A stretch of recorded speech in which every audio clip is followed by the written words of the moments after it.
Hey everybody, how you doing? My name is Stone Rain Productions, but feel free to call me SRP if you'd like.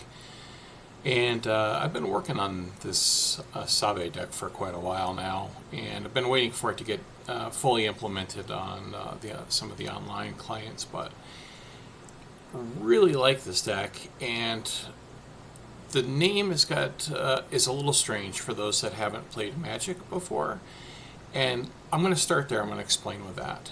So, why is it called Hate Bears? In the other game that I played, Magic, there was a deck that was called Hate Bears, and essentially what it did is it tried to put in as many units that would make it really difficult for your opponent to deal with. You'd name cards so that they couldn't play the card. You'd make your opponent's things cost more to throw them off curve. All sorts of little disruptive units that just make life very difficult for your opponents, and that's really the origin of the story on that. And I think that Sabe is extremely good at doing just that. So I built a deck around her, and let's zoom in and take a look at her first, and I'll kind of go through all the choices and explain what I'm doing with this. But I really like this deck a lot. It's super cool. So let's take a look at it. So what are we getting with Sabe? Sabe is a cunning heroism leader. It says when a friendly unit deals combat damage to a base, you may exhaust this leader. If you do, look at the top two cards of the defending player's deck and discard one of those cards. Put the other back on top. Okay? So we're kind of disrupting our opponent's draws with this. We're getting rid of the cards that are going to be problematic to us.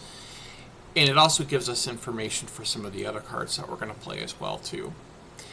She deploys on 5, and she's a 3/6, and she has the ability on her leader side that when she attacks a base, that she can look at an opponent's hand, make them discard a card, and then they get to draw a card.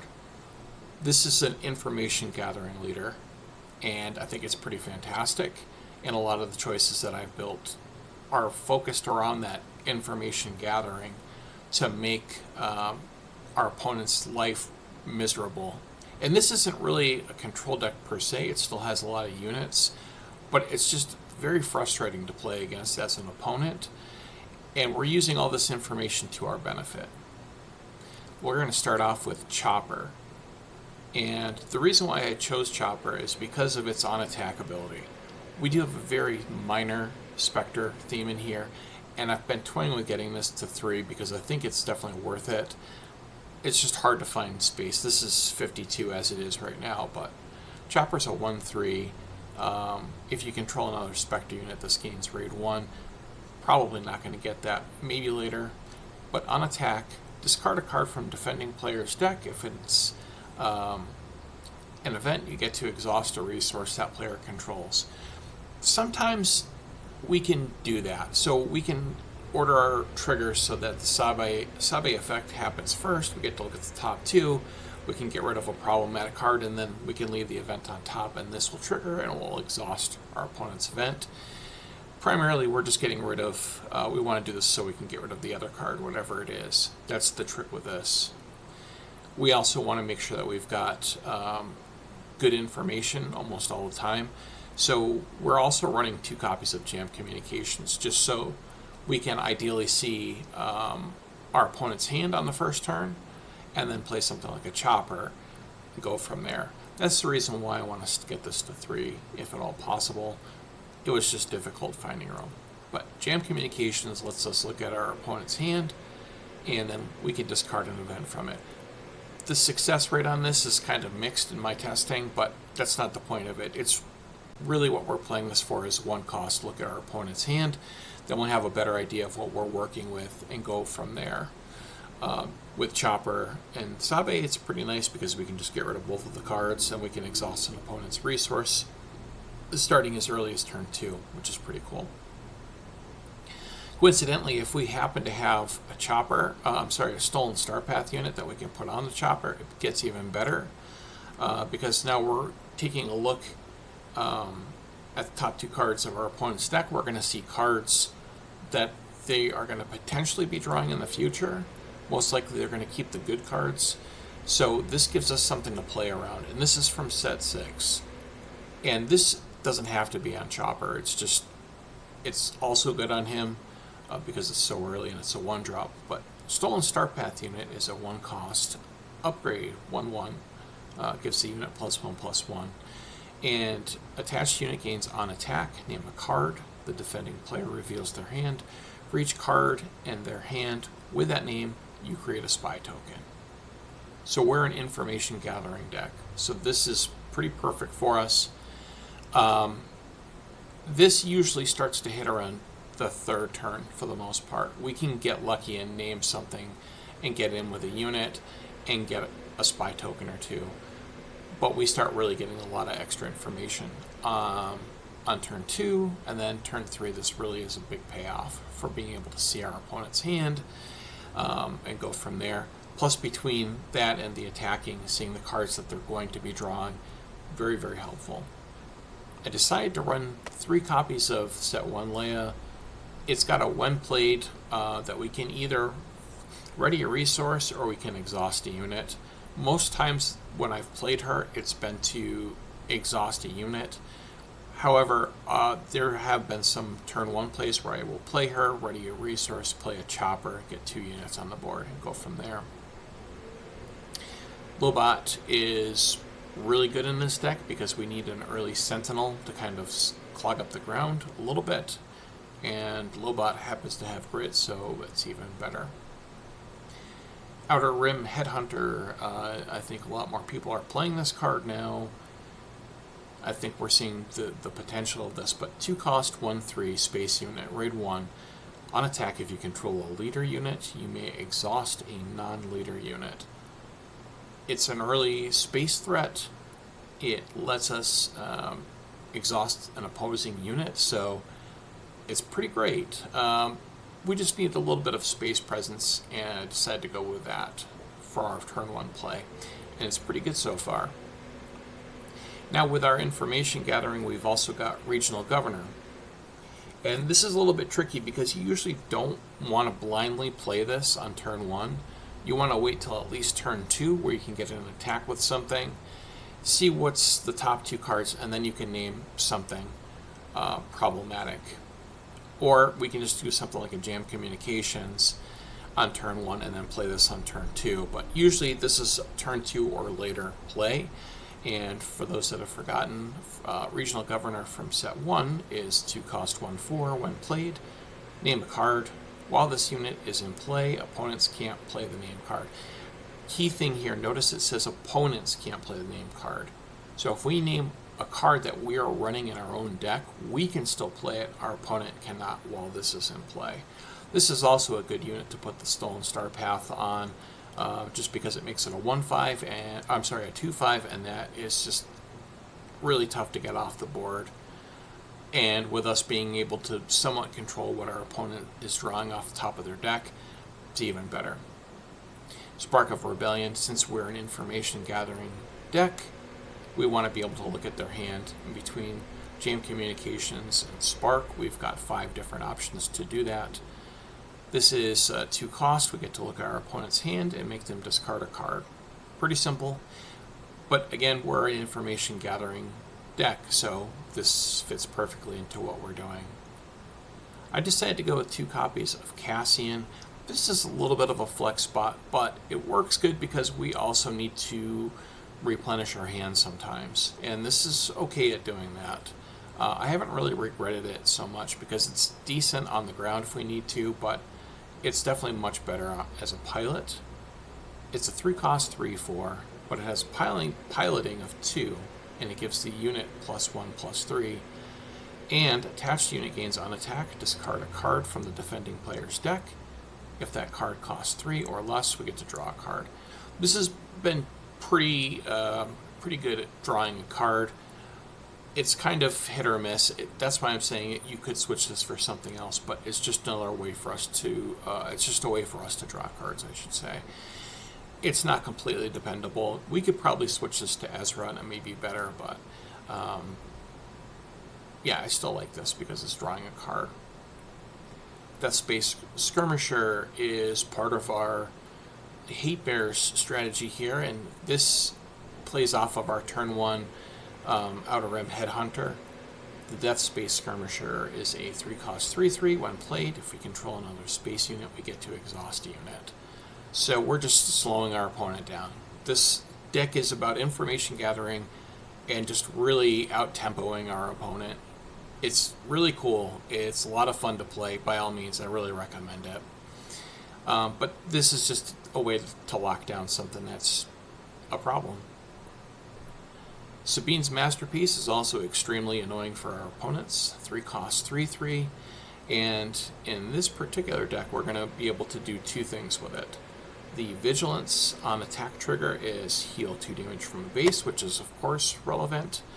And the other is we get to exhaust a resource if we control a Cunning card, which makes life miserable for our opponent, because if we play this on turn 2 and get an attack, if we claimed, then we now get our opponent down a resource, so to speak, because we got to attack with our Sabine's Masterpiece. Now they're short on resources to play their 4-drop. Let's say they can only do a 1, 2, or 3, and that kind of sets them back a little bit. Between that and the Death Space Skirmisher, it's pretty cool. It can really lock the board down. So I'm running 2 copies of Outmaneuver in the main, and this is kind of a throwback to the original version of this. I'm on, I think, the 3rd or 4th version of this deck right now, and I wanted to make sure it was good before I published it. But this is kind of an artifact of a bygone era. This probably should be moved to the sideboard, but it is very good against space-heavy decks, where we get to choose an arena and exhaust each unit in that arena. Most likely I would move that to the sideboard, probably in favor of the takedowns, honestly. Takedowns tend to come in pretty regularly. The Wrong Ride is pretty great in this deck. I wouldn't say it's great for every deck, but for this one, with what we're trying to do, we're trying to make life as difficult as possible for our opponent. And this is a 3-resource event that has plot, which is pretty much the main way that I've been playing it. Just drop 1 in the resource row, and we deploy our Sabe. We get to play this 3-cost, exhaust 2 enemy resources. So we deploy our Sabe, and then we immediately exhaust 2 of our opponent's resources. Sabe again flips on 5, so this will be the 4th turn. And now, really what we're going to be doing is getting our opponent, if we're on the initiative, we're going to be getting our opponent from 5 resources down to 3 on their 4th turn, which is really potentially backbreaking and can really give us a lot of tempo, because now we're not only getting our leader in play, which is a big tempo advantage for us, we're now locking down our opponent's cards. It's very good. I really like this. I really would strongly consider moving this up to 3. It's been fantastic. Ahsoka Tano, another classic lock the game down tempo card. So it does 2 good things that we really want to do. When it's 4-cost 3/5, and when played, an opponent discards a card, which is already great. If it's a unit, we may exhaust a unit. So we play our Ahsoka, they discard. If it happens to be a unit, we can exhaust one of their units. It's great because we're really locking down one of their threats, and we're adding to the board itself, which is good. Galen Urso is, I've been waiting for this to be implemented on some of the online clients, but yeah, this card is fantastic. It's undercosted. The stats aren't great for 4, but what it does is really, really good, and I can't emphasize this enough. The thing is, it's going to reward us for knowing our opponent's deck. And because we have so much information gathering, Galen becomes so much better. And there's other scenarios where we're not even potentially naming a card in their deck. We're naming their base, because we can do that with this card. But this is a 4-cost 3/5 with plot. And most of the time, that's how I've been playing it, is with plot. But when played, we get to name a card. While this unit is in play, each non-leader card an opponent controls with that name, including those not in play, lose all abilities and can't gain abilities. That's a big line of text that was missing from the Kazuda leader as well. It cannot gain abilities, but that's neither here nor there.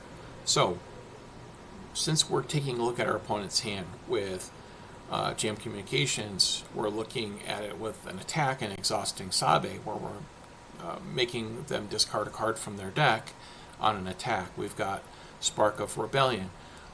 We have so much information that we're gathering that this card becomes really good. We can just shut down whatever we think is going to be the most problematic card, including our opponent's base. If they've got something like an ECL and we know that they're going to go in and take care of this Galen, we can just name their energy conversion lab and they can no longer use their base while Galen's in play. It's been a fantastic card. I'm super high on this and I think it's fantastic. This is absolutely the correct deck for it too. Kanan Jarrus, again, this could also be a 3, but we've got a sub-theme where we're taking cards from the top of our opponent's deck and putting them into their discard, and this fits the theme, and it also heals us, so it's great because we can attack with Kanan. It's 4 cost, 4/5, and on attack, we discard a card from a defending player's deck for each friendly Spectre unit. Heal 1 damage from your base for each different aspect among the discarded cards. So we can order the Sabe trigger to go first, where we can look at the top 2, and then we can put the other one back and then discard it with Kanan. I want to mention one thing just while we're on this. I actually milled out, ran a control deck out of cards with this.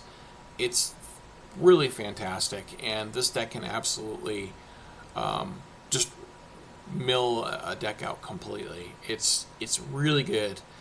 There's not a ton of life gain in this, restoring, but we've got some in here. That's really the only major weakness of this deck so far that I've run into. And there's a couple of cards that kind of shore that up, like the Sabine's Masterpiece and another card we're going to get to later. But Kanan fills a little bit of that gap as well. Plus it does the milling, as I said.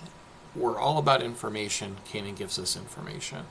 And that's why I was saying before, I could also see Ezra in here because rather than the Cassian, the set 1 Ezra, the 3 cost 3/4, would also be good. Plus, it's also a Spectre. I could see that, and it's most likely a better choice because we're going to get more looks at cards with that. Anyway, on to our next card. Again, with the information, Kira is another 4 cost 3/5, similar to Galen Urso. And when played, we get to look at an opponent's hand, which is obviously something that we really want to do. Then name a card while this unit is in play. Each card with that name costs 3 more for your opponents to play. This just nickels and dimes our opponent into the ground, and we take their biggest threat or thing that we are fear the most and just make it cost more, so it's very difficult for them to play it. And by the time that they can play it, we may have already won the game, or it just may be way too late where it's inconsequential. Lightmaker is one of our finishers in this deck. It's a 5 cost 3/4 with raid 4, and when defeated, choose an arena, exhaust each enemy unit in that arena. The raid 4 is great because we can get in attacks for 7, but this kind of does everything that we're looking for. If we need to just run this in to defeat something, we can do that, and then we can exhaust every enemy unit in that arena. It's pretty great. If it's a space-heavy deck, we can drop this, we can defeat something, and then exhaust everything else in their arena, so it's great.